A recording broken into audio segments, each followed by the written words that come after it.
다 같이 기도하겠습니다. 하나님 감사합니다.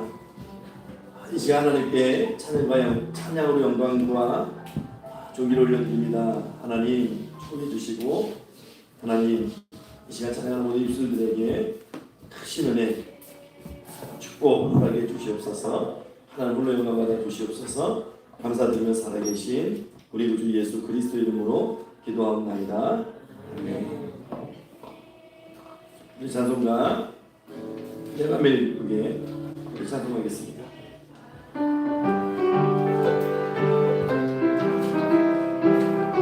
내가 매일 기쁘게 순례의 길 행함은 내가 매일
성령과 동행함으로 기쁜 삶을 하나님 앞에 살아내시기를 주님 축원합니다.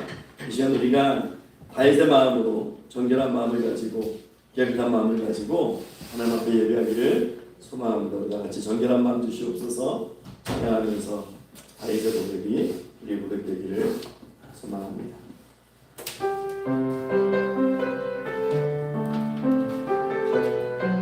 정결한 마음 주시옵소서. 모주님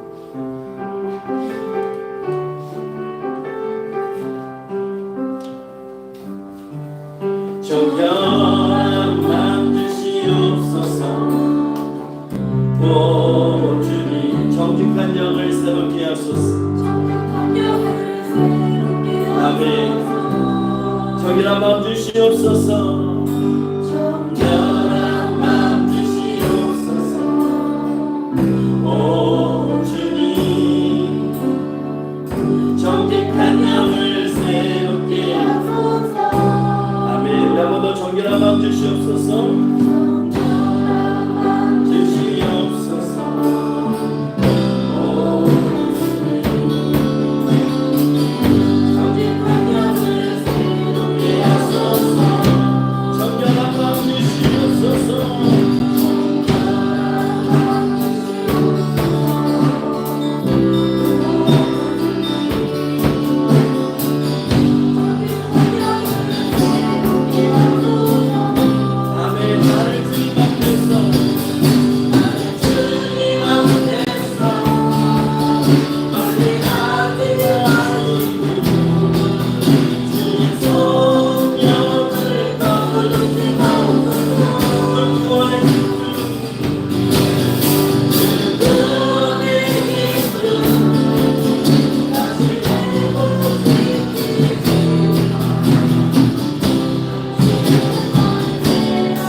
주의 성령 안에서 하나님 앞에 드려지는 예배 되기를 소망합니다.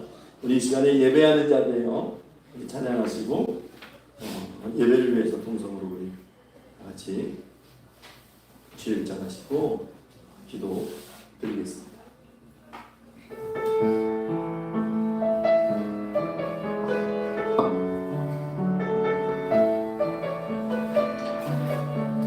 우리 모두 예배하는 자들 온전히 영과 진리로 주를 예배하자. 우리 모두 예배하는 자들이여 온전히 영과 진리로 주를 예배하자. 주가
하나님이여 주의 인자를 따라 내게 은혜를 베푸시며 주의 많은 긍휼을 따라 내 죄악을 지워주소서.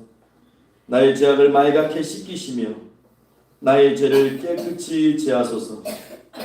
보소서 주께서는 중심이 진실함을 원하시오니 내게 지혜를 은밀히 가르치시리이다. 우슬초로 나를 정결하게 하소서. 내가 정하리이다. 나의 죄를 씻어주소서. 내가 눈보다 희리이다. 주의 얼굴을 내 뒤에서 돌이키시고 내 모든 죄악을 지워주소서. 하나님여 내 속에 정한 마음을 창조하시고 내 안에 정직한 영을 새롭게 하소서. 나를 주 앞에서 쫓아내지 마시며 주의 성령을 내게서 거두지 마소서. 주의 구원의 즐거움을 내게 회복시켜 주시고 정언하는 심령을 주사 나를 붙드소서. 아멘. 잠시 하나님 감사합니다. 오늘도 복된 줄 허락하셔서 우리를 하나님께서 친히 불러주시고 예배자로 세워주시고 이 시간 하나님 앞에 나와 하나님 감사와 찬양으로 찬송으로 예배할 수 있는 은혜 주심을 감사합니다. 하나님 이 시간에 이 예배 가운데 친히 임재하시고 자정하셔서 하나님 홀로 영광 받아주시고 하나님께서 기뻐하시는 거룩한 산자물과 같은 예배되게 하옵소서. 하나님 예배를 시작합니다. 마치는 시간까지 준비된 세워진 모든 순서들마다 성령 충만한 은혜 주시고 악한 마귀 사탄이 회방치 못하도록 하나님께서 친히 인도 보하여 주시며 홀로 영광 받아 주시옵소서. 감사드리며 살아계신 우리 구주 예수 그리스도 이름으로 기도하옵나이다. 아멘.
이 시간 성시교독 시간입니다. 교독문 16번 시편 28편의 말씀입니다.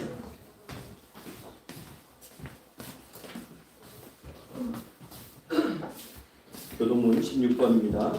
여호와여 내가 주께 부르짖으오니 나의 반석이여 내게 귀를 막지 마소서. 주께서 내게 잠잠하시며 내가 주의 지성소를 향하여 나의 손을 들고 주께 부르짖을 때에 나의 간절한 소리를 들으소서. 악인과 악을 행하는 자들과 함께 나를 끌어내지 마옵소서. 그들은 그 유색의 화평을 말하나 그들의 마음에는 약복이 있나이다.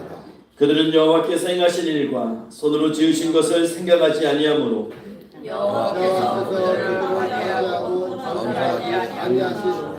여호와를 찬송하며 내 강구하는 소리를 들으시리로다. 여호와는 나의 힘과 나의 방패이시니 내 마음이 그를 의지하여 도움을 얻었다. 여호와는 그들의 힘이시요 그의 기름 부음 받은 자의 구원의 요새이시로다. 아멘. 이 시간 다 같이 사도신경으로 우리 신앙을 고백하겠습니다. 나는 전능하신 아버지 하나님 천지의 창조주를 믿습니다. 나는 기행하신 아들 우리 주 예수 그리스도를 믿습니다. 그는 성령으로 잉태되어 동정녀 마리아에게서 나시고 본래 유다들에게 고난을 받아 십자가로 박혀 죽으시고 장사된 뒤에서 죽은 자 가운데서 다시 살아나셨습니다. 하늘에 오르시어 전능하신 아버지 하나님 우편에 앉아 계시다가 거기로부터 살아있는 자와 죽은 자를 심판하러 오십니다. 나는 성령을 믿으며 거룩한 공교회와 성도의 교제와 죄를 용서받고 부활과 영생을 믿습니다. 아멘. 일단 자리에 앉으셔서 찬송가 455장 찬송하시고 예배를 위해서 백도로 조동관 장로님 기도해 주시겠습니다.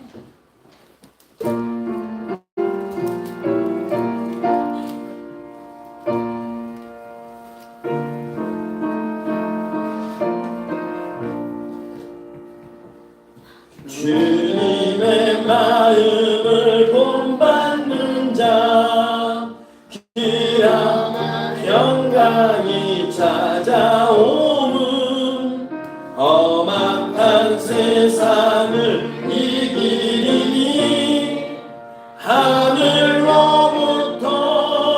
임함이로다. 주님의 마음 본받아 살면서 그 거룩하심 나도 이루리. 주 모습 내 눈에 안 보이며 그 음성 내 귀에 안 들려도 내 영혼 날마다 주를 만나 신령한 말씀 늘 배우도다. 주님의 마음 본받아 살면서 그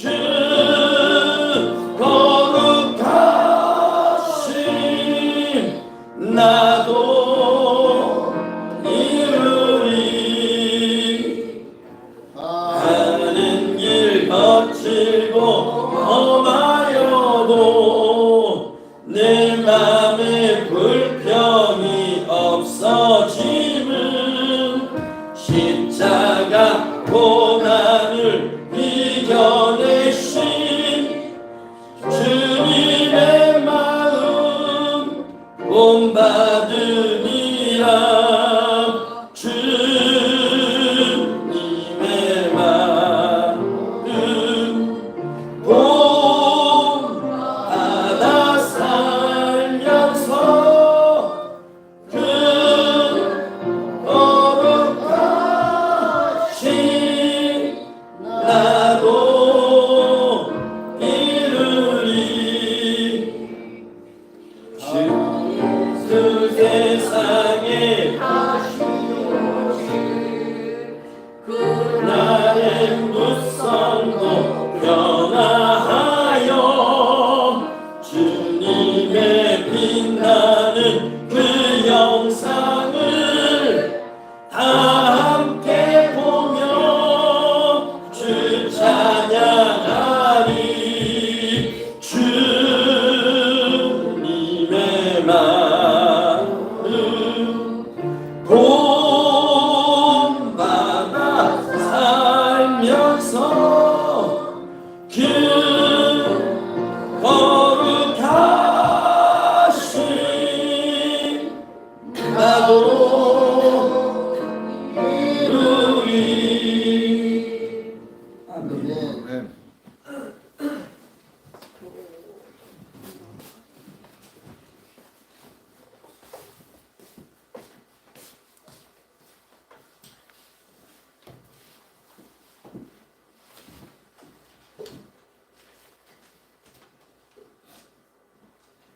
사랑과 은혜가 풍성한 하나님, 오늘 거룩하고 복된 날, 저희 평강의 성도님들 주임전에 나와 찬양과 기도로 예배 드리게 하심을 진심으로 감사드립니다. 저희들의 마음과 뜻과 정성을 다하여 드리는 예배오니 기뻐 받으시고 축복해 주시옵소서. 오늘 예배가 영과 진리로 드리는 예배가 되게 하여 주시옵소서. 오직 저희들 주님만을 사랑하고 믿고 의지하며 주님과 동행하는 삶을 살게 하여 주시고 모든 죄와 허물을 십자가 밑에 내려놓고 깨끗하고 정결한 마음으로 주님만을 섬기며 살아갈 수 있도록 축복해 주시옵소서. 주님이 아름다운 동산에 주님의 전을 세우시고 지금껏 지켜주심을 감사드립니다. 저희 평강교회가 주님의 사명을 잘 감당할 수 있는 교회가 되게 하여 주시고 사랑과 은혜가 충만한 교회가 되게 하여 주시옵소서. 주님, 아직도 빈자리가 많이 있습니다. 채워지는 역사가 일어나게 하여 주시고 저희 평강의 성도님들 여러 가지 질병으로 인해 고통받는 성도들 많이 있사오니 주님 불쌍히 여겨주시고 안수하여 주셔서 깨끗하게 고침받는 놀라운 역사가 일어나게 하여 주시옵소서. 아멘. 주님, 오늘도 주님 앞에 찬양을 드리는 입술들이 있사오니 기뻐 받으시고 축복해 주시옵소서. 오늘도 말씀을 전하시는 목사님을 단상에 세우셨으니 주께서 붙잡아 주시고 성령 충만케 하여 주셔서 전하는 말씀이 우리들의 영과 육을 살리는 귀하고 복된 말씀 되게 하여 주시옵소서. 이 모든 말씀 주 예수 그리스도 이름으로 기도드리옵나이다. 아멘. 아멘.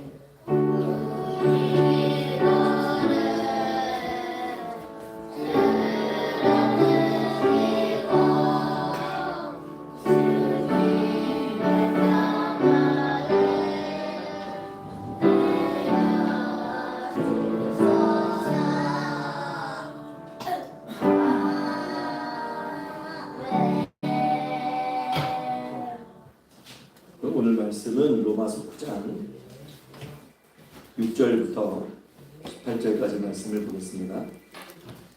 로마서 9장 6절부터 18절까지 말씀, 신약성경 252면입니다.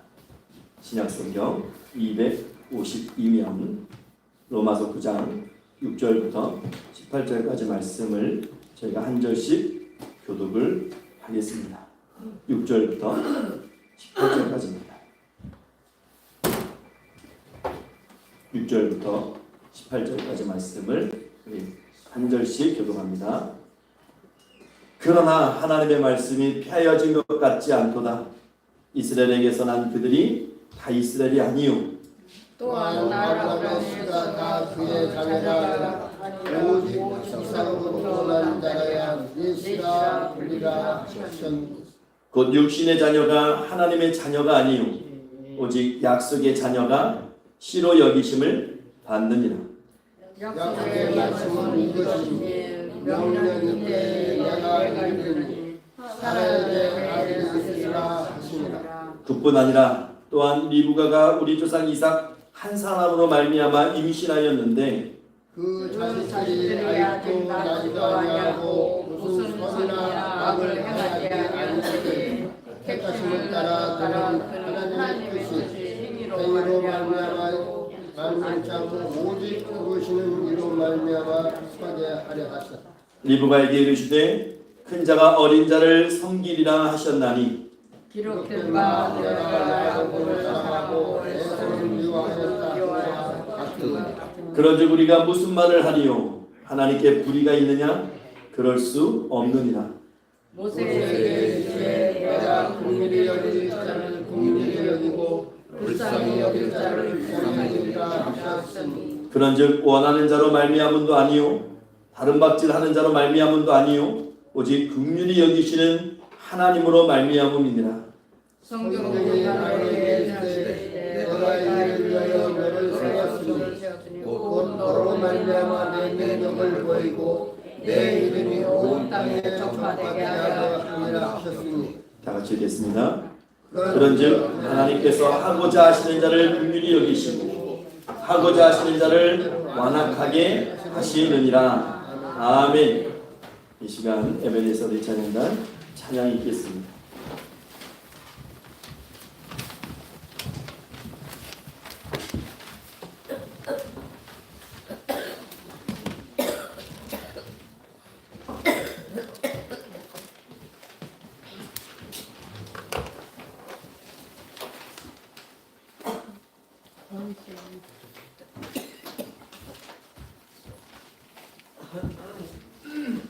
많이 났어.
이 시간에는 주의 동상이 불을 찬양하는 가 있습니다.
기도하겠습니다. 하나님 감사합니다. 이 시간 하나님 말씀 앞에 섭니다. 말씀도 교훈하시고 말씀을 온전히 깨닫는 그 은혜를 시간 예배하는 모든 이들의 심령에 허락해 주시옵소서. 감사드리며 살아계신 우리 구주 예수 그리스도의 이름으로 기도하옵나이다. 아멘. 할렐루야. 이 시간 하나님께서 찾으시는 예배자 되시기를 간절히 바라고 주님의 음성 들으시기를 간절히 축복합니다. 오늘 로마서 9장 6절에서 18절까지 말씀인데요. 이 제목을 한번 읽어보겠습니다. 시작. 선택의 은혜. 은혜. 선택의 은혜. 여러분 지금 우리가 로마서 1장부터 쭉 이어져 오고 있어요. 원래 오늘 로마서 9장 마지막 절까지 말씀을 봐야 되는데 그 말씀을 18절에서 제가 끊었고요. 다음 주는 이제 10장 말씀이 들어갈 텐데 우리 오늘 말씀에 그 도전받고 말씀 깊이 깨닫는 시간 되기를 원합니다. 이 멋진 가을날에 하나님 앞에 예배자로 나오신 여러분들을 정말 주의 이름으로 축원합니다. 날씨가 요즘 날씨 너무 아름다운 것 같아요. 너무 좋아요. 아이들 이렇게 태우고 가다 보면 노랗게 물드는 앵나무가 너무나 이쁘게 보이고 또 밟히는 그 바스락거리는 그 낙엽도 가을이라고 하는 이 계절의 느낌을 저희들에게도 주는 것 같아요. 봄도 그렇지만 가을이 되면 이런 좀 단풍 들고 막 은행 노랗게 물들고 낙엽지는 이런 가을이 되면 지인분들에게 전화가 가끔 와가지고 늘 그런 말씀하세요. 봄 가을마다 목사님은 멀리 안 가도 되겠어요. 참 좋겠어요. 그냥 계신 곳이 그냥 산이고 그냥 가을이 그냥 다 느껴지실 것 같아요. 그런 전화들을 좀 받기는 해요. 맞습니다. 예, 나뭇잎도 많이 떨어지고 또 단풍도 지고 은행잎도 노랗게 물들고 가을을 바로 정말 집 앞에서 문 열고 나오면 누릴 수 있는 곳이에요. 그래서 가을이라는 계절을 통해서 또 이런 무르익는 곡식과 열매를 통해서 하나님의 창조의 그 창조의 신비를 누리는 것 같은데 모든 계절마다 다 그렇죠. 봄은 또 봄대로 여름과 가을과 겨울은 각각대로 그 계절마다의 신비로움이 있어요.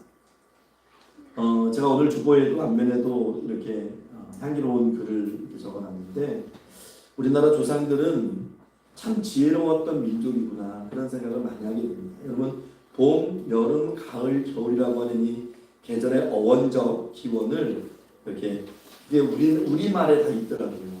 그 기원이 다 우리말에 있었고 그걸 가지고 이렇게 조상들이 이렇게 계절의 이름을 다 했구나 그런 걸 보면서 참 지혜롭다 하는 생각을 합니다. 이 가을의 이 모습과 환경뿐만이 아니고 참 우리가 살아가면서 신비로운 건 참 많죠. 생명의 신비도 그렇죠. 남자와 여자가 만나서 결혼을 하게 되고 가정을 꾸리고 아이를 낳게 되고 어디서 그런 아이가 나오는지 참 그 아이가 재롱둥이고 모두에게 기쁨을 선물하는 그런 참 신비로움이 너무나 많아요. 그런데 그래도 가장 신비로운 것은 아무리 생각해도 어떻게 나 같은 사람이 구원을 받았을까? 어떻게 나 같은 사람이 구원의 은혜를 누리며 살아갈까? 그런 생각을 늘 하게 되죠. 내가 어떻게 예수 믿고 구원받았을까? 물론 과정은 있어요. 누군가 전도하고 때로는 저 같은 경우도 어릴 때 아무것도 모르는 상황에서 그냥 부모님에 의해서 교회를 나갔지만 그럼에도 불구하고 예수의 사랑이 깨달아지고 그 말씀이 믿어지고 그 하나님을 신뢰하게 되고 기도하게 되고 의지하게 되고 우리가 설교 후에 찬송가 310장을 부르겠습니다만 부를 때마다 그런 생각이 나는 거죠. 우리 찬송가 1절 가사를 한번 볼까요? 찬송가 1절 가사를 한번 보면 하나님의 은혜로 이 쓸데없는 자 왜 구속하여 주는지 난 알 수 없도다. 쓸데없는 나 같은 사람을 왜 구속해 주실까? 여러분 구속이 뭡니까? 구속이 구원이죠. 구원. 왜 나를 구원하셔서 하나님의 자녀 삼아 주셨는지 이해가 안 되는 거죠. 설명할 길이 없어요. 그런데 여러분 모든 그 신앙의 공식에는 나를 집어넣어야 돼요. 이 너를 집어넣게 되면 이거는 굉장히 교만이 되게 됩니다. 왜 나를 구원하셔서 하나님의 자녀 삼아 주셨는지 그렇게 돼야지 왜 너를 구원하셔서 하나님의 자녀 삼아 주신 그렇게 되면 상당히 큰일이 되는 거죠. 저도 곰곰이 생각을 해봐요. 내가 하나님 입장에서 나를 보시면 내가 뭘 하나님께 드릴 수가 있을까? 왜 나를 구원하셔서 왜 나를 불러주셔서 왜 나를 선택하셔서 하나님께서 하나님의 자녀 삼아 주시고 그 하나님의 사역을 감당하게 하실까? 내가 뭐가 그렇게 잘났을까? 내가 뭐 착한 일을 선한 일을 내가 뭐 얼마나 했으면 뭐 얼마나 했을까? 내가 무슨 빽이 있고 환경이 좋고 내가 무슨 집안이 좋고 지식이 많은가? 아니면 재물이 많은가? 제가 저를 대입해봐도 이해가 안 돼요. 이해가 안 되는데 그것을 성경은 은혜라고 이야기하죠. 그래서 이 찬송도 하나님의 은혜로 있을 데 없는 자. 우리나라가 불과 50년, 60년 전만 해도 보릿고기라는 게 있어가지고 먹고 사는 문제 끼리 걱정하면서 한숨 짓던 그런 시절이 있었죠. 40여 년 전인 1980년대만 해도 의무교육이 어디 있습니까? 제가 초등학교 우리 때 국민학교라고 그랬어요. 우리 국민학교 때도 학교에다가 육성 예비 못 내면 학교 잘리는 거죠. 초등학교 때 무슨 의무교육이 있고 그래서 초등학교 중학교 나이가 됐는데도 가정이 어려서 학교를 못 가고 공장으로 가는 애들이 서울에도 굉장히 많았어요. 공장지대 이렇게 보면 뭐 제가 살던 삼양동이라든가 뭐 이렇게 그 신창동 같은데 공장들이 밀집되어 있는 지역에 보면 시골에서 올라온 내 또래 아이들이 학교를 안 가고 일하고 거기서 기숙하고 그러면서 일하고 공장에서 일하고 돈 벌고 그런 시절이 불과 뭐 40년 전만 해도 우리나라의 현실이었습니다. 그래도 우리가 오늘날은 그렇게 먹고 사는 문제 크게 걱정 안 하잖아요. 뭐 굶어 죽었다, 먹을 게 없어서 굶어 죽었다. 물론 사각지대에 있는 그래서 더 복지를 촘촘하게 해야 된다라는 그런 사회적 인식도 많이 대두되어 있고 요즘은 의무교육이라고 해서 중학교까지는 무조건 나와야 되고 웬간한 또 아주 어려운 가정형편일 경우에는 고등학교까지도 정부에서 책임을 지고 교육을 맞춰주는 기본적인 교육적 소양은 다 갖추는 그런 시대가 되지 않았습니까? 우리가 이런 복된 하루하루를 매일 누리고 살아요. 그리고 주일이 되면 이렇게 하나님 앞에 나와서 찬양도 하고 말씀도 듣고 얼마나 아름다운 그런 우리가 시절을 보내고 있어요. 이 모든 게 다 하나님의 은혜라는 것이죠. 은혜라는 말 외에는 설명이 안 되는 거예요. 여러분 은혜는 하나님이 거저 주시는 선물입니다. 대가성으로 주시는 선물이 아니고 그냥 거저 주시는 선물을 우리가 은혜라고 해요. 내 공로, 내가 하나님 앞에 좀 이것 좀 해서 내가 이렇게 좀 잘해서 하나님 나에게 주시는 그것이 아닌 것이지요. 그래서 에베소서 2장 8절에는 우리에게 분명히 말씀하세요. 너희가 그 은혜를 인하여 믿음으로 말미암아 구원을 얻었나니 이것이 너희에게서 난 것이 아니라 하나님의 선물이다. 이렇게 말씀하시는 거예요. 그 은혜를 인해서. 그래서 우리 인생은 하나님의 은혜를 빼놓게 되면 설명할 길이 없는 것이죠. 또 우리 신앙을 돌아볼 때 또 한 가지 신비로운 게 있어요. 내가 어떻게 예수를 믿게 되었을까? 가정들은 다 있지요. 가정들은 다 있지만 어떻게 이 마음이 정말 이 마음에 하나님이 들어오셔서 예수를 믿게 하시고 그 성경 말씀이 믿어지게 할까? 노예의 어느 장로님이 자기 이야기를 하시는데 참 와닿았어요. 무당의 아들로 태어나셨어요, 장로님. 그래서 어릴 때 자기는 교회 다니는 사람들이 그렇게 싫었대요.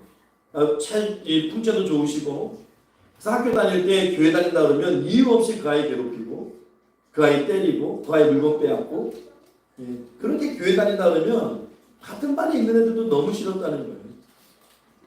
그래서 그분이 생각하는 청소년기의 교회는 거짓말하는 곳, 그리고 그 교회의 완전히 그 수장, 괴수 노릇하는 것은 목사잖아요. 그분 입장에서. 그래서 목사님에 대해서 어떤 인식을 갖고 있었냐면, 목사는 기도하라 그러고, 뭐 신발도 훔쳐가고, 성도들의 이 소지품도 훔쳐가고, 그런 사람. 그리고 막 이렇게 번지르한 말만 해가지고 어떻게든 헌금 내게 하고 11조 내게 하고, 그래서 자기 뱃속만 배불리는 사람. 그런데 인생을 살면서 어느새 자기가 집사가 되고 장로가 되겠다는 거예요. 과정은 있어요. 계기는 있는데 그 마음이 무엇으로 이렇게 누가 이렇게 열어줬는지, 내가 어떻게 예수를 믿게 되었을까? 놀랍다는 것이죠. 저와 여러분들이 예수를 믿을 수 있다는 것, 하나님의 말씀의 성경책을 묵상하면서 그 말씀 그대로 우리가 믿음으로 받아들일 수 있다는 것, 이것은 큰 축복입니다, 여러분. 어떤 목사님 책을 읽는데 참 재밌는 말씀이 있었어요. 그 목사님이 기도원 가서 기도를 하는데, 밤에 기도를 하는데 어느 분이 옆자리에 딱 앉더니 계속 그냥 주문처럼 기도를 하더래요. 믿음 주옵소서, 믿음 주시옵소서, 믿음 주시옵소서, 믿습니다, 믿습니다, 하나님 믿음 주시옵소서. 밤새도록 그렇게 악을 쓰면서 기도를 하시대요. 근데 이 목사님 기도하다가 그분의 기도가 이렇게 귀에 들려오면서, 아니 저분은 뭐가 그렇게 안 믿어지길래,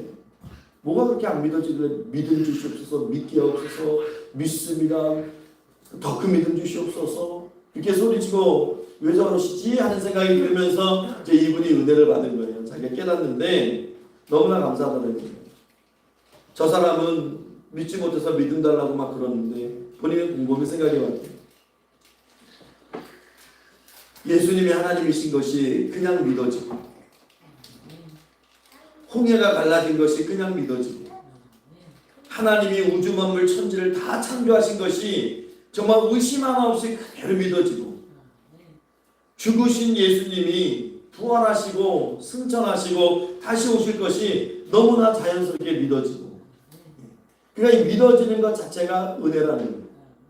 얼마나 큰 은혜를 받았는지 몰라요, 그분이. 여러분은 믿으십니까? 믿어지는 것이 축복이에요. 그게 믿자고 해서 믿어지는 게 아니잖아요. 모세가 홍해를 건넜다, 마른 땅 같은 그 홍해를 건넜다, 바다가 갈라졌다. 그게 어떻게 믿어집니까? 그 믿어지는 게 놀라운 축복인 거예요. 사람들이 이걸 못 믿는 거죠. 어떻게 사람이 바다를 건너, 예수님이 갈릴리 바다를 걸으셨다고 어떻게 사람이 바다 위를 걸어? 안 믿어진다는 거예요. 불행한 것이죠. 여러분, 이게 참 놀라운 겁니다. 믿어지는 것이 놀라운 거예요. 여러분, 우리 주위 분들하고 이렇게 한번 인사 나눌까요? 믿어진다는 것은 놀라운 축복입니다.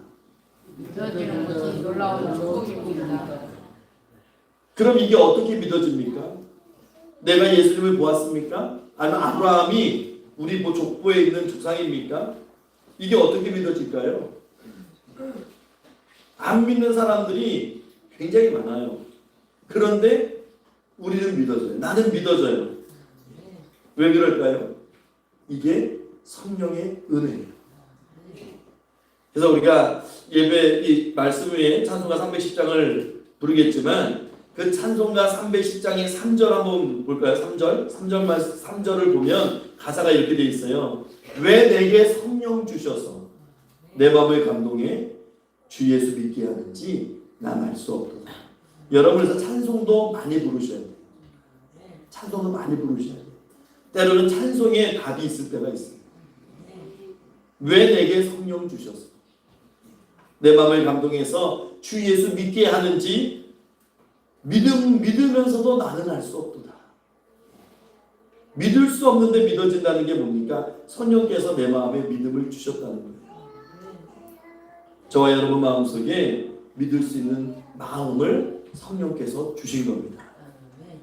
그러면 믿음이 무엇일까요? 성령의 선물이지요. 어떤 분은 안 믿어진다는 거예요. 그러니까 어려운 겁니다. 신앙생활이. 아무리 데려놔도 못 믿겠다는 거죠. 도무지 이해할 수가 없고 목사가 얘기하는 것도 믿을 수가 없다는 거예요. 그런데 우리는 믿어지니까 와서 예배드리고 아멘으로 화답하고 헌금하고 기도하고 봉사하고 그런 거 아닙니까? 그러니까 믿어진다는 것은 정말 축복 중에 축복입니다. 그런데 이 모든 일, 내가 예수님 믿고 구원받고 하나님 말씀이 믿어지고 성경이 믿어지고 목사의 설교가 귀에 들어오기 시작하고 이것이 어떻게 된 것이냐면 하나님이 우리 마음속에 믿음을 선물로 주셨는데 그 이전에 이미 오래전부터 만세 전부터 하나님이 계획하심이 있었다는 거예요. 하나님의 계획하심. 그래서 이것도 찬송가 10장에 보면 1절에 주 예수 내가 알기 전 날 먼저 사랑이고 날 먼저 사랑하시고 내가 알기도 전에 날 먼저 사랑하시는 거예요. 내가 예수님을 어떻게 알았을까요? 여러분 그렇잖아요. 우리가 응영에 태어나면서 예수님 알고 있는 거 아니잖아요. 내가 예수 믿고서야 내가 교회 나와서야 내가 성경을 읽고서야 예수님이 누군지 알게 됐잖아요. 교회 나와서 배웠고 또 설교를 통해서 배우고 양육 시간을 통해서 배우고 신령한 교제를 통해서 배우고 말씀을 통해서 깨닫고 그러니까 우리가 예수님을 알았기 때문에 교회를 나오고 예수님을 알았기 때문에 성경을 보게 된 것이 아니라는 거죠. 이미 하나님께서 우리를 선택하신 거예요. 자녀로. 이게 놀라운 것입니다. 이것을 신학적인 용어로 예정이라고 얘기해요. 예정. 하나님이 만세 전에 나를 선택하시고 때가 돼서 나를 불러주신 거예요. 하나님. 이게 하나님의 은혜라는 것이죠. 그래서 우리는 예수님을 뭐라고 불러요? 나의 친구라고 부르죠. 예수님이 말씀하셨어요. 너희가 내 뜻대로 행하면 곧 나의 친구라. 예수님을 친구라 형제라 이야기할 수 있는 그런 은혜를 누리는 겁니다. 만세전에 나를 선택하시고 나를 사랑하십니다. 이 얼마나 놀라운 사실입니다. 사도 바울이 오늘 이 놀라운 소식을 오늘 본문을 통해서 우리들에게 전해주고 있는 것이죠. 지난주 말씀을 혹시 기억하십니까? 바울의 끊이지 않는 고통이 있었어요. 그치지 않는 바울의 고통이 있었습니다. 그 고통이 무슨 고통이었어요? 나는 예수 믿고 구원받았는데 또 내가 이방인의 사도로서 내가 이방인에게 가서 복음을 전하면 그들이 막 덜컥덜컥 복음을 받아들이고 막 그렇게 변화되고 새로워지고 그러는. 그런데 내 동족 이스라엘 백성들은 유대인들은 복음을 전해도 안 믿는 거예요. 거부합니다. 마음이 완악해서 돌같이 굳어버려가지고 복음을 거부하고 오히려 배척합니다. 이게 마음이 너무 아픈 거예요. 왜 내 동족 이스라엘 선민이었던 그 이스라엘 유대인들이 예수를 안 믿을까? 너무나 안타까운 것이죠. 이거 우리가 현대 이 시대를 살아가면서 우리에게 적용해 보면 이렇게 얘기할 수 있죠. 나는 예수 믿고 집사가 되고 예수 믿고 권사가 되고 예수 믿고 장로가 되고 예수 믿고 세례도 받고 구원의 기쁨을 누리는데 왜 우리 가족들은 친지들은 아직도 부처상에다가 절을 하고 부족을 문 앞에 걸어놓고 왜 아직도 그런 미신 속에 귀신을 섬기고 그렇게 살아갈까? 왜 우리 가족들은 복음을 거부할까? 이게 사도 바울의 심정입니다. 우리 가정 속에 아직도 예수 믿지 않는 분들이 계신다면 사도 바울의 심정을 참 이해할 수가 있는 겁니다. 자기 동족을 보면서 마음이 찢어지는 거예요. 이스라엘 백성들은 하나님의 선민 아닙니까?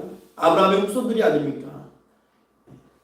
더구나 그들에게 많은 축복을 주셨지요. 양자됨과 영광과 언약과 율법과 예배와 약속들을 주셨어요. 그리고 믿음의 조상들을 줬어요. 우리가 지금 대한민국에 살면서도 아브라함 이야기를 하잖아요. 요셉의 이야기를 하고 이 노아의 이야기를 하고 다윗의 이야기를 하고 다 이스라엘 유대인들의 조상들이에요. 우리의 조상이 아닙니다. 다 주셨어요. 하나님께서 그들에게. 얼마나 믿음 좋은 조상들을 두고 있습니까?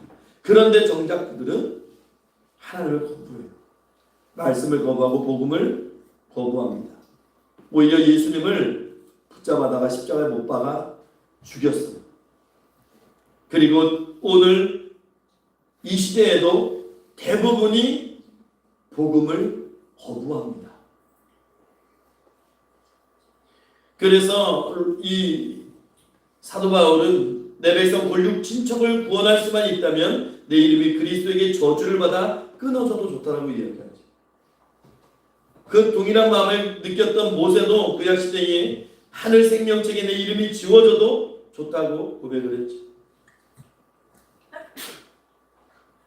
그래서 바울이요 고민하면서 아파하는 거예요. 그럼 우리 이스라엘 백성들은 완전히 멸망당하는 것입니다. 우리 민족에 대한 하나님의 약속은 끝인가? 선택된 민족 이스라엘을 통해서 온 이방 민족을 구원하시겠다고 하셨는데 그 이스라엘 민족의 복음을 받아들이지 않으니까 이제는 쓸데가 없어진 것인가? 끝까지 예수님 거역하면서 이들에겐 이제 남은 것은 심판과 멸망밖에 없는 것인가? 계속 끊임없는 고통스러운 질문들이 마음에 계속 일어나요. 그때 하나님께서 사도 바울의 마음속에 깨달음을 주시는 거예요. 영감을 주시는 겁니다. 그래서 바울아 아브라함의 자손이라고 네가 말하는 아브라함의 자손이라고 해서 다 하나님의 자녀가 아니야.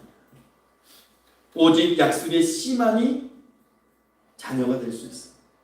그래서 바울이 깨닫고 성경에 쓰는 것이죠. 그게 6절과 7절이에요. 우리 한번 읽어볼까요? 6절과 7절 말씀 시작.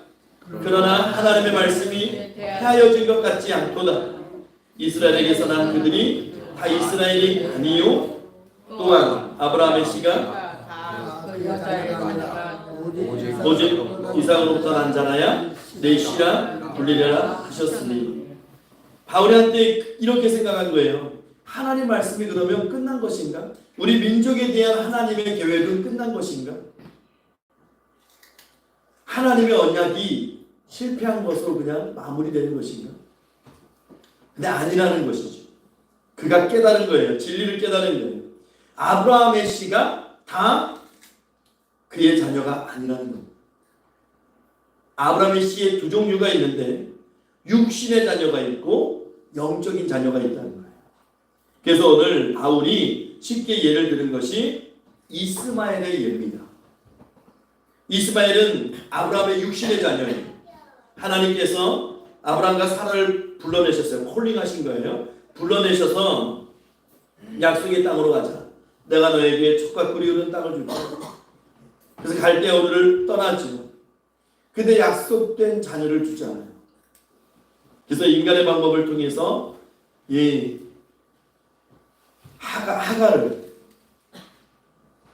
여종 하가를 아브라함과 동침해서 그냥 사람의 방법으로 그냥 자녀를 낳은 거예요. 그런데 하나님은 그 낳은 이스마엘이 약속의 자녀가 아니라고 말씀하시는 거죠. 그럼 누가 약속의 자녀입니까? 사라에게서 날 이삭. 이삭이 하나님의 자녀, 약속의 씨라는 거예요. 바울이 그것을 깨닫습니다. 아브라함에게서 났다고 해가지고 다 하나님의 자녀가 아니구나. 육신으로 이스라엘 백성이라고 해서 다 구원받는 백성이 되는 것은 아니구나. 이스라엘 백성 중에서도 구원받을 백성이 있고 구원받지 못할 백성이 있구나. 이걸 깨닫는 거예요. 여러분 목사의 자녀라고 해서 다 구원받습니까? 보장을 못해요. 목사라고 다 구원받습니까? 그것도 뭐 하나님이 마지막 그 숨을 거두는 순간까지 누가 장담할 수 있겠습니까? 오직 그가 성령으로 거듭난 자이어야 되고 그래야 하나님의 자녀가 되고 구원받은 백성이 될 수 있는 것이죠. 우리 8절과 9절 말씀 읽어볼게요. 8절과 9절 말씀 시작. 곧 육신의 자녀가 하나님의 자녀가 아니요 오직 약속의 자녀가 씨로 여기심을 받느니라. 약속의 말씀은 이것이니 명년 이때에 내가 이르리니 사라에게 아들이 있으리라 하십니다. 육신의 자녀는 이스마엘이에요. 이 육신의 자녀는 하나님의 자녀가 아니라는 겁니다. 오로지 하나님께서 약속하신 그 자녀가 되어야 되는 거예요. 그러면 약속의 자녀가 어떻게 생깁니까? 간단하죠. 하나님이 천사의 모습으로 아브라함의 집에 방문했을 때 하나님이 말씀하십니다. 내년 이맘때쯤에 너에게 자녀가 있을 것이다. 그 이름을 이삭이라고 해라. 그래서 태어난 자녀가 이삭이에요. 그래서 이삭만이 진정한 너의 후손이고 하나님의 자녀가 될 수 있다는 거죠. 이삭은 선택받은 것이고 이스마엘은 선택받지 못한 겁니다. 그래서 이스마엘은 정통 유대 민족의 족보에 들어가지 못하는 거죠. 이스마엘은 이스라엘이 아닙니다. 이스마엘은 에돔 사람의 조상이 되는 것이죠. 이 얘기를 하면 사람들이 어떻게 받아들이냐면 이렇게 받아들여요. 이스마엘은 본부인에게서 낳은 자식이 아니어서 여종에게서 낳은 자식이어서 격가지니까 버림받은 거구나. 이삭은 본부인에게서 낳은 자식이니까 약속의 자녀가 되었구나. 이렇게 생각할 수 있습니다. 근데 바울은 그것도 아니라고 얘기하는 거예요.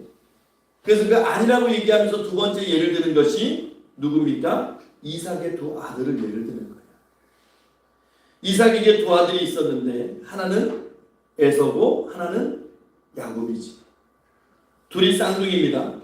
야곱이 조금 뒤에 나오죠. 에서가 먼저 나오고 그래서 야곱이 에서의 발 뒤꿈치를 잡았다 해서 야곱이에요. 그런데 오늘 주님이 놀라운 말씀을 하시는 거예요. 우리 11절, 12절, 13절을 읽어볼게요. 11절, 12절, 13절 시작. 그 자식들이 아직 나지도 아니하고 무슨 선이나 악을 행하지 아니한 때에 택하심을 따라 되는 하나님의 뜻이 행위로 말미암지 않고 오직 부르시는 이로 말미암아 서게 하려 하사 리브가에게 이르시되 큰 자가 어린 자를 섬기리라 하셨나니 기록된 바 내가 야곱은 사랑하고 에서는 미워하셨다 하신과 같으니라. 아멘. 놀라운 말씀이지. 그러면 이삭이라고 하는 하나님이 말씀하신 언약의 자녀에게서 태어난 에서와 야곱은 다 이삭의 정통 자녀니까, 정통적인 자녀니까 그러면 둘 다 선택받았느냐? 그렇지 않다는 거예요. 그렇지 않다고 말씀하십니다. 야곱은 내가 그를 사랑하였으나 에서는 내가 그를 미워하였다. 그러면 그 미워하였다는 것이 아이고 저건 미워 죽겠어 저거 그런 의미가 아니고 하나님이 에서와 야곱 중에 에서는 버리고 야곱을 선택하셨다는 거예요. 우리가 선택교리를 말씀을 하자면 이거는 다 자연적으로 이중교리가 될 수밖에 없어요. 선택했다는 것은 누군가 버려지는 거예요. 그걸 유기라고 합니다. 유기. 포기했다, 유기했다 이렇게 얘기할 수 있어요. 동생인 야곱이 장자의 축복을 받죠. 그리고 에서는 거기서 밀려나요. 그러면 에서와 야곱의 차이는 뭘까요? 무슨 차이가 있을까요? 왜 하나님은 에서는 버리고 야곱을 선택하셨을까요? 조건이 뭐냐는 거예요. 그런데 오늘 말씀은 뭐라고 말씀합니까? 11절 말씀에 놀라운 것은 우리는 생각할 때 대부분 행위로 생각해요. 행위로. 야, 에서는 그럴 만한 행동을 했으니까 하나님이 버리시는 거야. 그렇게 생각하는데 아닙니다. 오늘 말씀은 뭐라고 말씀하세요? 그 자녀들이 아직 나지도 아니했을 때, 무슨 선이나 악을 행하지도 아니했을 때, 태어나지도 않았을 때 이미 하나님의 택하심이 있었다는 거예요. 이미 하나님의 택하심. 그래서 하나님의 택하심은 행위로 말미암는 것이 아니고 부르시는 이로 말미암았다. 결국 하나님이 그렇게 결정하셨다라는 거예요. 하나님.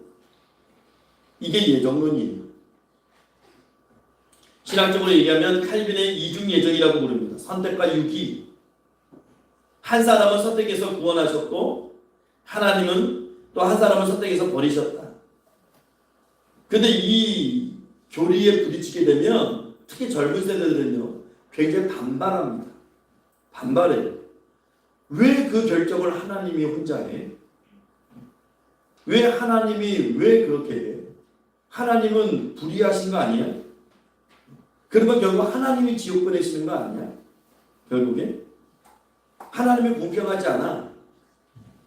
그래서 여기에서 잘못 격가지로 나가는 신학적 이론이 예지예정론이 되는 거예요.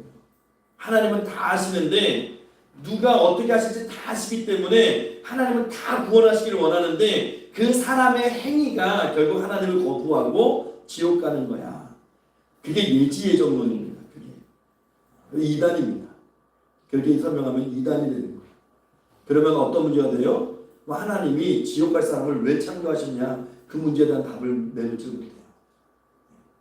그게 이단이에요. 그러니까 우리는 하나님의 주권을 인정하는 선에서 그냥 멈춰야 되는 거예요. 그러니까 하나님이 왜 불의하신 거야? 하나님은 공평하지 않아.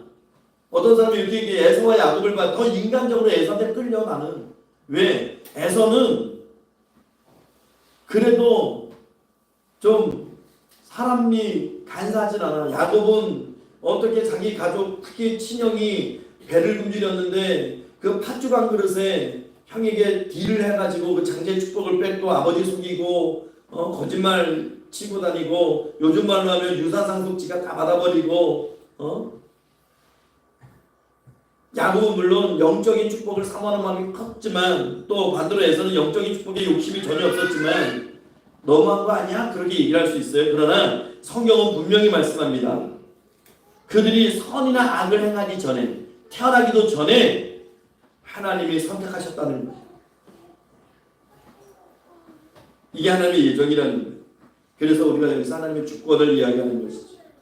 하나님이 그렇게 결정하셨으면 거기에 이의를 제기할 자가 없는 거예요. 그 말씀이 21절에 나오는데요. 우리 오늘은 18절까지 말씀만 읽었지만 21절도 읽어볼게요.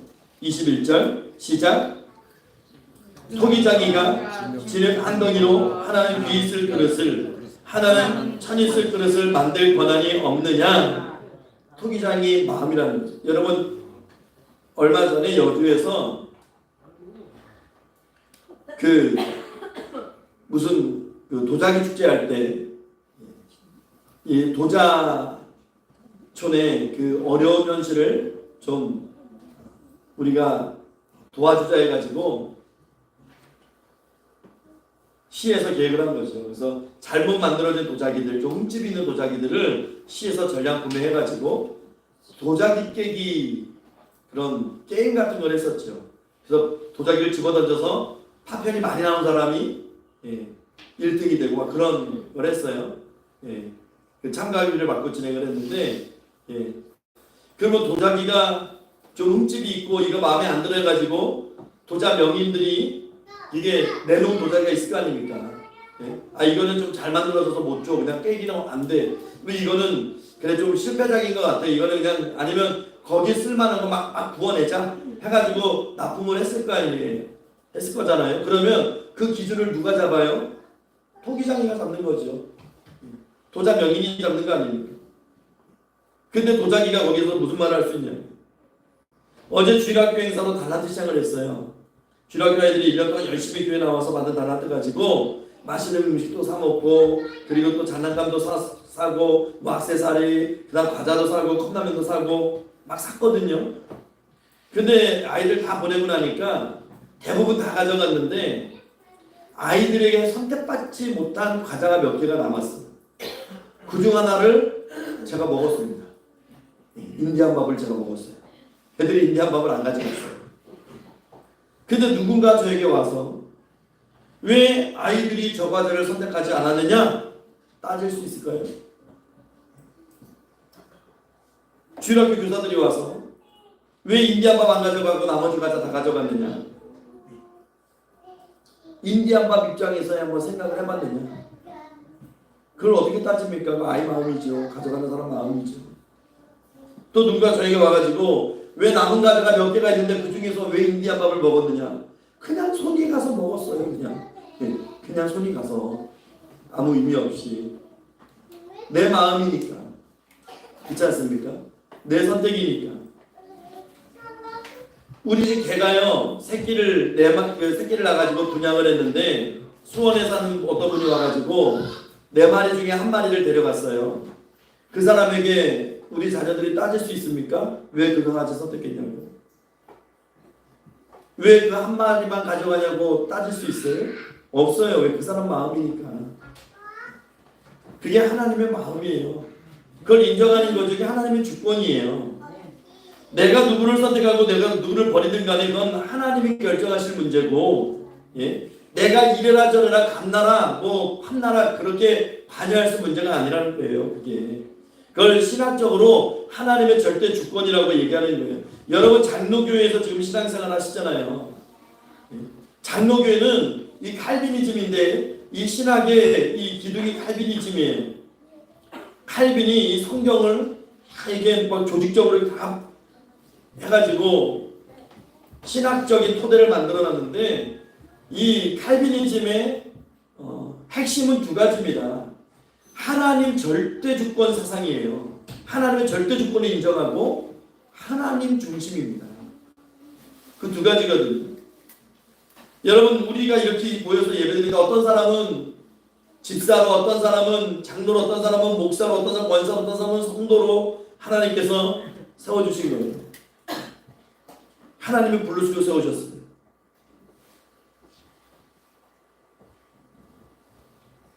어떤 사람은 남자고 어떤 사람은 여자입니다. 근데 만약에 사모님이, 송경 사모님이 나는 왜 여자로 태어나서 목사가 안 되고 난 사모가 된 거야? 요즘 이제 시대가 목사가 될 수 있지만 그 과정을 또 겪어야 되겠지만 근데 나는 왜 여자로 태어난 거야? 나는 왜 남자로 태어난 거야? 이거 하나님 앞에 불평할 수 없다는 거예요. 왜? 하나님의 결정이기 때문에. 그거 내가 결정할 수 있다는 게 아니죠. 이게 하나님의 전적인 주권이에요. 그럼 하나님의 독재자냐? 자기 마음대로 이 사람 선택해서 지옥 보내고 저 사람 선택해서 천국 보내고 누구는 예수 안 믿으려고 막 도망다니고 바둥바둥거리고 막 하나님 거부하고 다녀도 마지막 죽기 전에 하나님이 부르셔가지고 그냥 강제로 막 천국 막 집어넣는 것처럼 그런 인생이 있는가 하면 어떤 사람은 믿으려고 발버둥 쳐도 교회만 나오면 시험거리가 생기고 쓰러지고 넘어지고 마음이 점점 갑박해져가지고 결국 교회도 떠나고 구원에서 멀어지고 그럼 하나님이 다 그렇게 만드신 것이니 그렇게 예정한 것이니 하나님이 독재자냐? 그렇게 따질 수도 있다는 거죠. 거기에 대해서 사도 바울은 뭐라고 얘기합니까? 우리 14절 15절 말씀 읽어볼게요. 14절 15절 말씀 시작. 그런즉 우리가 무슨 말을 하리요? 하나님께 불의가 있느냐? 그럴 수 없느니라. 모세에게 이르시되 내가 긍휼히 여길 자를 긍휼히 여기고 불쌍히 여길 자를 불쌍히 여기라 하셨습니다. 하나님은 불의하지 않으십니다. 하나님은 불공평한 분이 아니세요. 하나님은 긍휼히 여길 자를 긍휼히 여기시고 불쌍히 여길 자를 불쌍히 여기십니다. 그래서 여러분 우리가 기도할 때요 하나님께 하나님 저를 긍휼히 여겨주시옵소서 이렇게 기도해야 됩니다. 하나님 저를 불쌍히 여겨주시옵소서. 그래서 오늘 16절 말씀에도 보면요 원한다고 되는 것이 아니에요. 다른 박질한다고 되는 게 아니에요. 노력한다고 되는 것도 아니에요. 그건 하나님의 긍휼히 여기심을 우리가 받을 때 우리가 구원받게 된다는 거예요. 이게 중요한 겁니다. 하나님이 어떤 사람에게 긍휼을 베푸셔요. 그렇지만 어떤 사람에게는 긍휼을 베푸시지 않는 경우도 있습니다. 대부분 스스로가 하나님의 징계를 자초하고 있는 거죠. 그래서 우리가 하나님의 주권을 존중하고 그분 앞에 겸손하게 기도하면서 나는 긍휼히 여김을 받아야 되는 그런 인생임을 고백해야 돼요.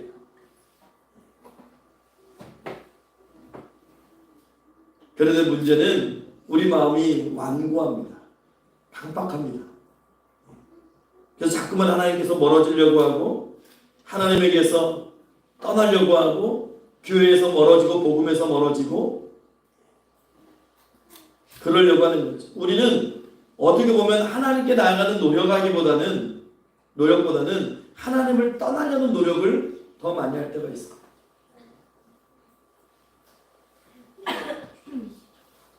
그리고 누군가에게 자꾸 손가락질을 하죠. 저 사람은 저래서 저렇게 행동이 있기 때문에 저 죄의 흔적이 있기 때문에 네, 여러분 꼭 기억하셔야 돼요. 우리가 행위나 율법으로 구원받는 게 아닙니다. 하나님 보시기에 다 도토리 키재기 아닙니까? 우리가 착하면 또 얼마나 착할 것이고 그 사람이 악을 행했으면 또 얼마나 행했을 것이고 우리 속담에 뭐 묻은 개가 뭐 묻은 개 나무란다고. 하나님 보시기에 거기서 거기 아닐까요? 똥 묻은 개가 무슨 재 묻은 개를 나무랄 수 있겠습니까? 거기서 무슨 의로운 것이 있을 것이며 성경은 분명하게 선언했잖아요. 의인은 없나니 하나도 없다고 이미 선언하지 않았습니까? 그런데 우리 마음에 완고하고 완악해서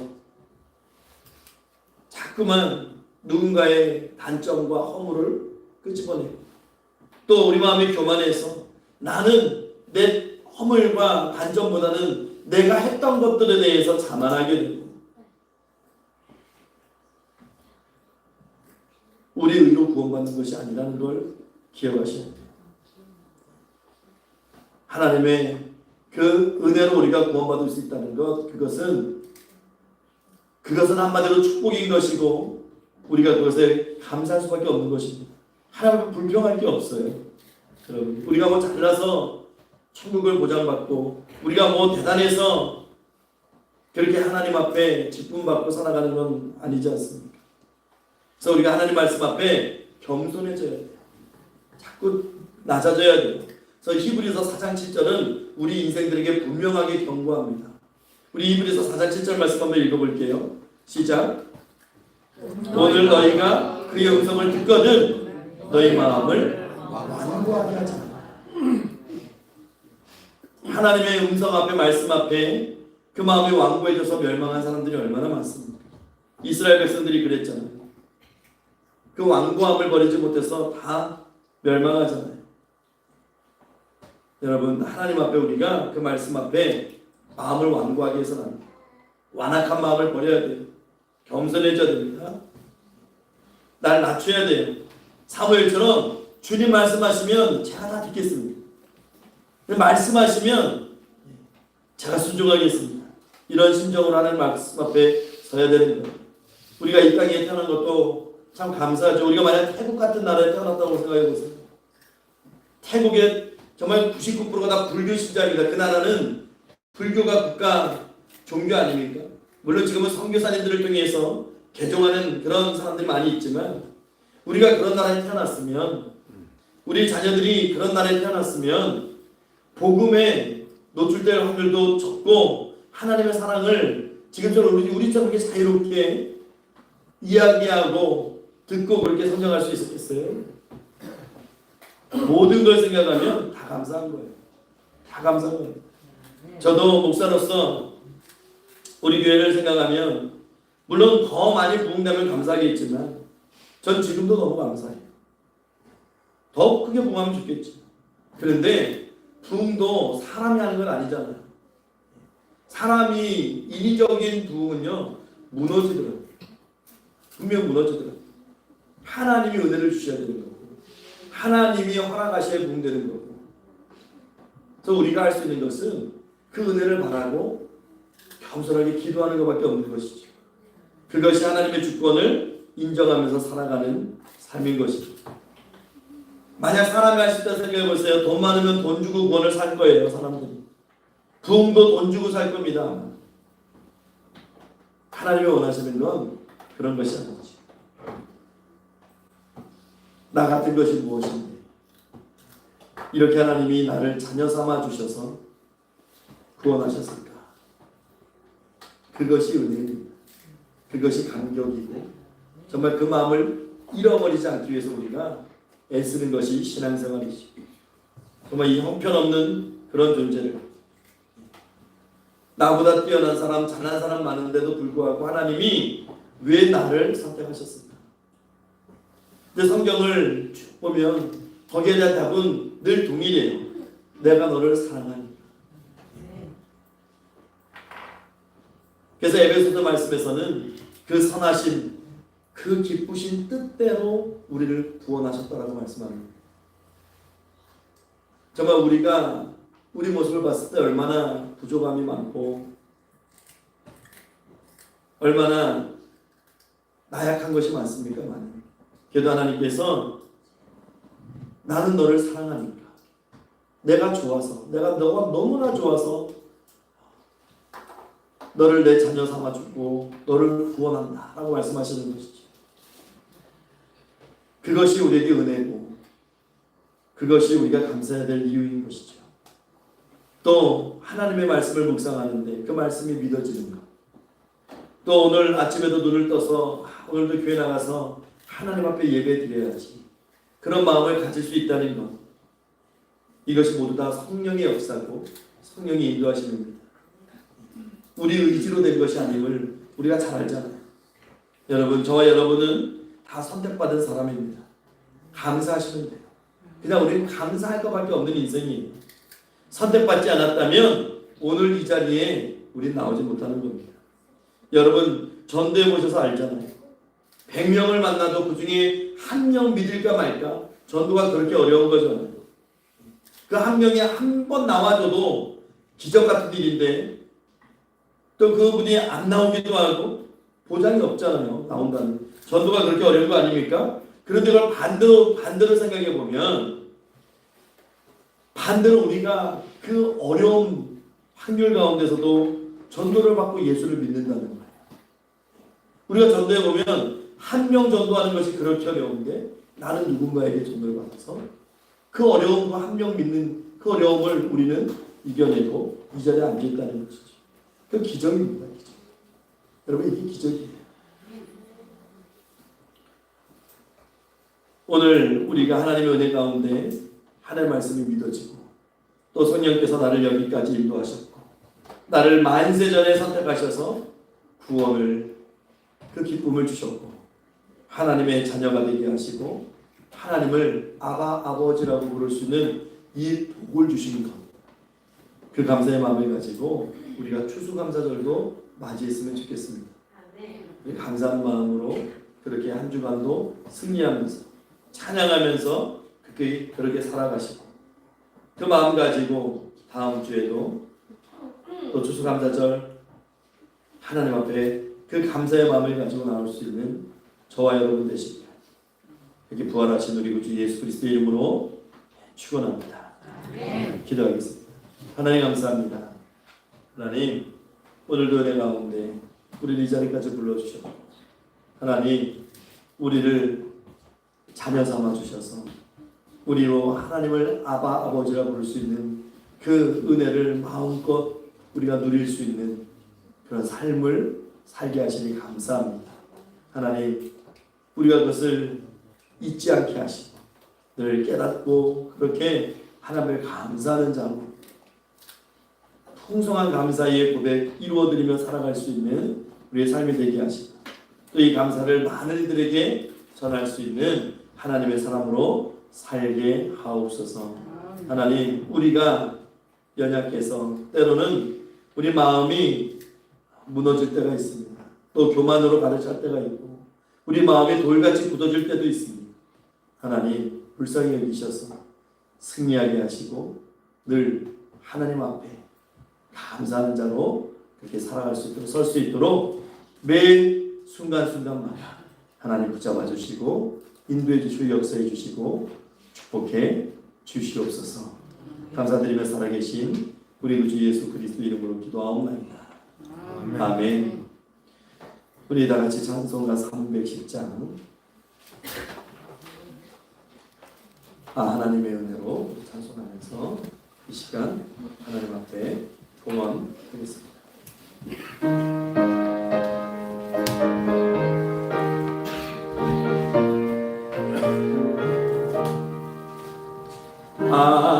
하나님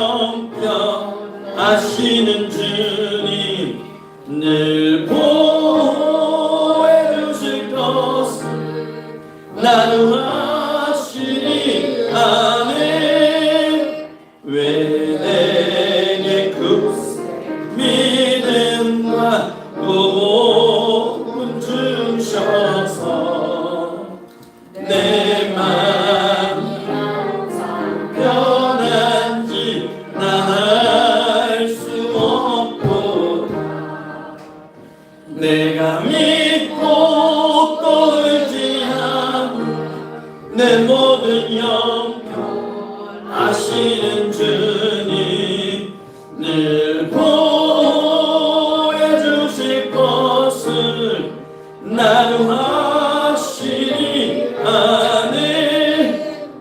왜 내게 성령 주셔서 내 마음 감동해 주 예수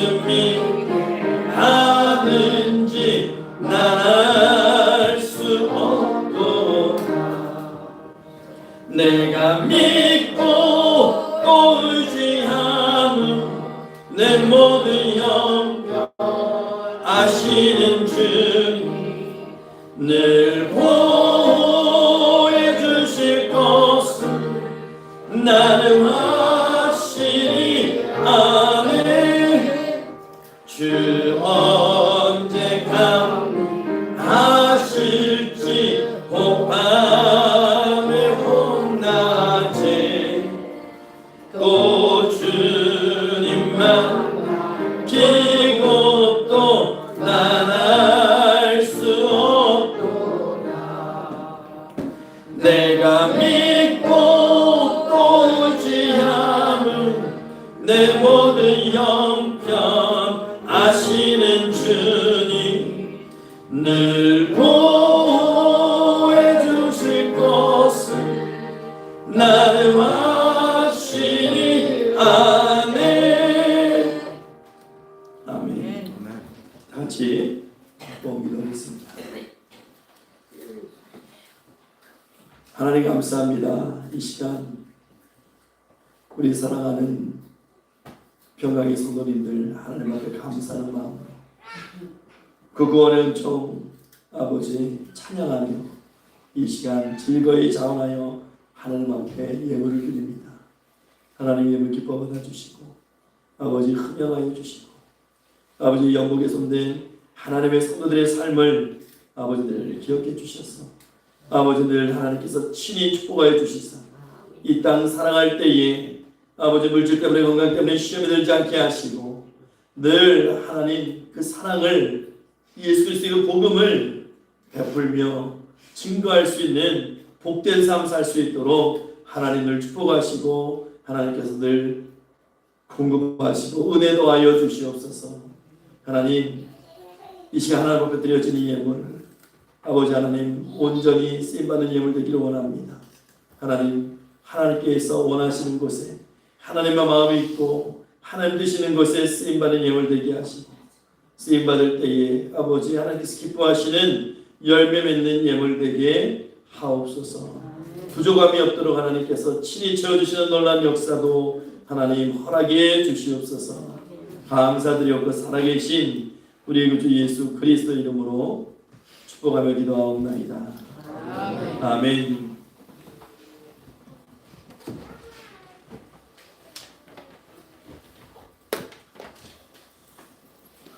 우리 이 시간 성도의 교제 시간입니다. 다 같이 인사 나누겠습니다. 네, 주님의 이름으로 사랑합니다. 네, 반갑습니다. 네, 축복합니다. 네. 교회 소식 주보드리면 참고하시기 바랍니다. 2024년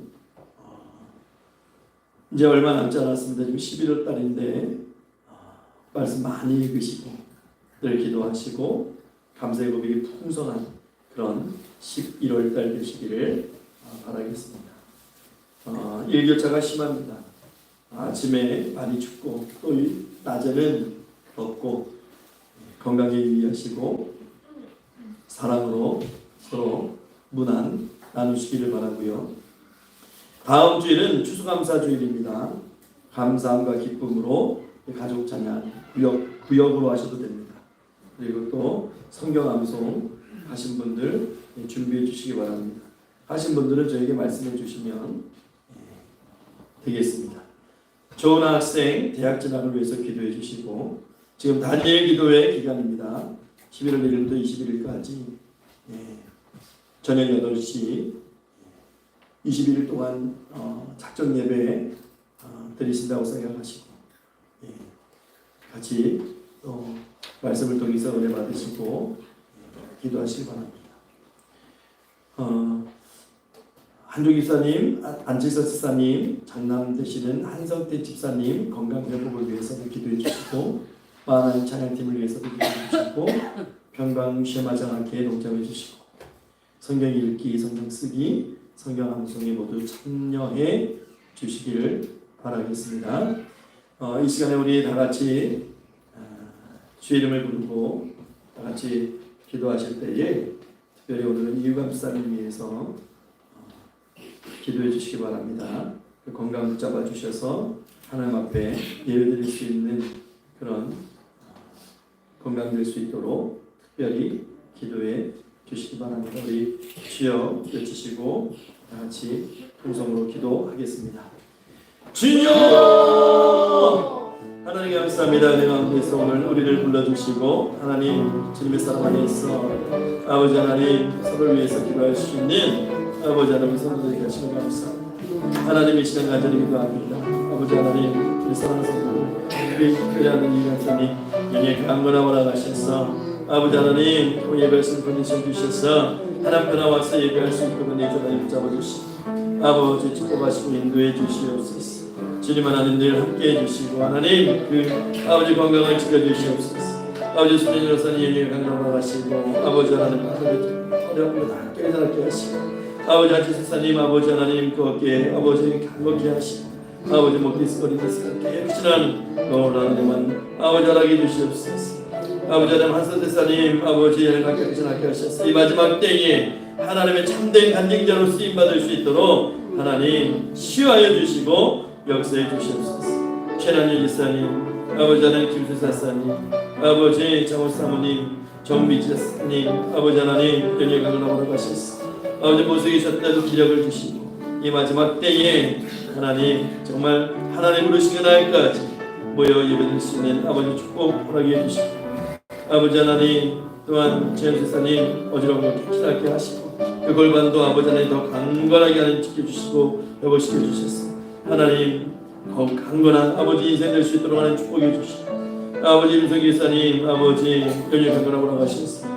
행할 때마다 아버지 오갈 때마다 하나님께서 건강 가운데 지켜주시고 안전한 가운데 지켜주셨습니다. 아버지 머리카락 하나 상하지 아니하도록 내 주 하나님께서 늘 함께해 주시고 아버지 여사님도 아버지 생명을 하셨사오니 아버지 출산 때까지 하나님의 건강 지켜주시고 그 태아의 아버지 생명을 지켜주시고 아버지 늘 기쁨과 감사함으로 하나님 아버지 앞에 아버지 늘 고백하며 아버지 열달을 쳐나갈 수 있도록 하나님 축복하여 주시옵소서. 하나님 섬기는 공동체 위에 기도합니다. 아버지 섬기는 공동체 위에도 함께 하셨어. 아버지 어려움 없도록 아버지 하나님께서 늘 축복해 주시고 하나님께서 강건한 가운데에서 선년 충만하는 가운데에서 맡겨진 사명 감당하는 아버지 우리 공동체 될 수 있도록 하나님 축복해 주시옵소서.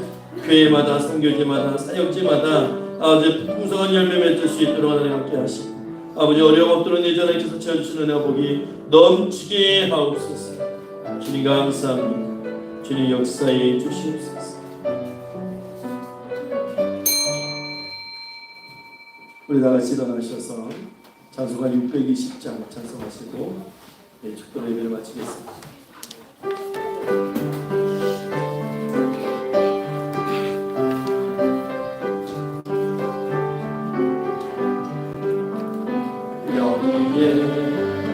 모인 우리 주의 은총 받은 자로다. 주께서 이 자리에 함께 계심을 아멘.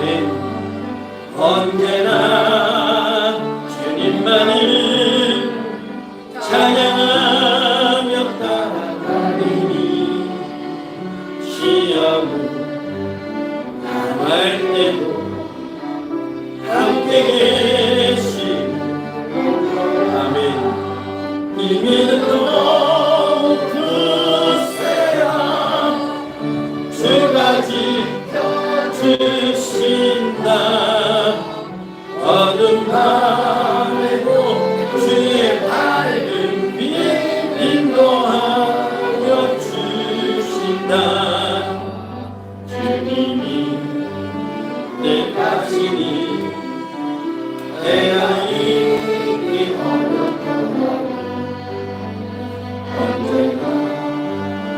주 뜻 안에 내가 있으면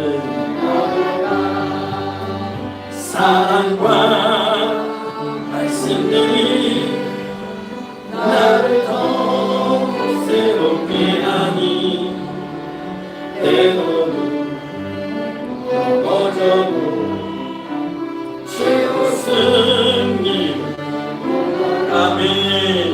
이 믿음 더욱 굳세함 주가 지켜주신다. 어두운 밤에 주의 밝은 빛 인도하여 주신다. 영원에 모인 우리 사랑받는 주의 자녀라. 주께서 뜻하신 바 우리 통해 지킨다. 고통과 슬픔 중에 주를 의지하오니 어려운 여행으로 주님 더 찬양하면 이 믿음 더욱 굳세라. 주가 지켜주신다. 어두운 밤에 주의 밝은 빛 인도하여 주신다. 아멘. 기도합니다. 지금은 우리 구주 예수 그리스도의 십자가의 은혜와 오늘 살아 역사하시는 하나님 아버지의 말로 다 할 수 없는 그 크신 사랑하심과 성령 하나님의 감화감동하시고 교통규제 내주 충만 역사 위로하시니 거룩하고 복된 주일 살아계신 하나님 앞에 나와 겸손히 보겠습니다. 하나님의 그 선택된 하나님의 자녀로 그 은혜를 늘 찬양하며 그 구원의 은총을 늘 증거하며 그렇게 살기를 소망하는 이 시간 고개 숙인 평강의 모든 성도들 머리 위에와 그들의 가족과 권속들 위에 그리고 그들에게 맡겨진 사역과 사명이 또 함께 예배하는 모든 심령들 사랑하는 아이들과 학생들과 청년들 위해 그리고 이 교회 위에 이제로부터 영원 무궁토록 항상 함께 있을 지어다. 아멘.